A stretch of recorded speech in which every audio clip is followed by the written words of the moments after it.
బిడ్డలం మేము.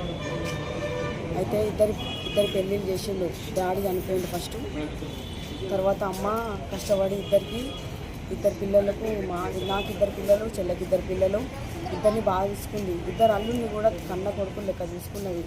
ఎప్పుడైనా ఇద్దరు సమానం చేసేది, సమానం చూసుకున్నది. మనకి ఆస్తి తగాదాలతోటి 6 నెలల నుంచి కుట్ర పెట్టుకొని గుండగాళ్ళతో మాట్లాడి రోజుకి 2 కావాలి, ఆమె ఏం చేస్తుంది, ఎటు పోతుందో, ఏ టైంలో చంపుదామని టార్గెట్ పెట్టిండు.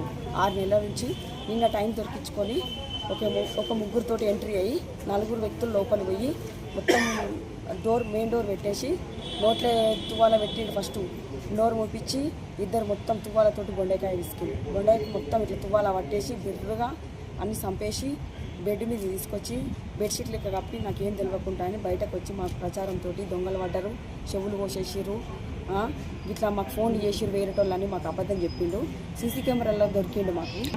మా మరిది జీవన్ రెడ్డి మా మరిది. వానికి ఆస్తి పిచ్చి, వానికి ఆస్తి కావన్నట.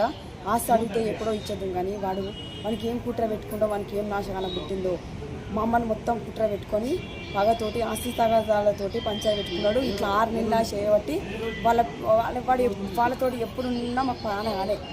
వాళ్ళని ఎట్లయినా శిక్షించాలి. మా అమ్మ ఎట్లా నరకంగా చచ్చిపోయిందో వాడు కూడా నరకంగా చావాలి. అంతే కోరుకుంటాను. వాడు బయటకు వెళ్ళకుండా రావద్దు. జీవన్ రెడ్డి వాళ్ళ భార్య కూడా ఉంది, కానీ నా భార్య ఏం చేయాలని తప్పిస్తుండు.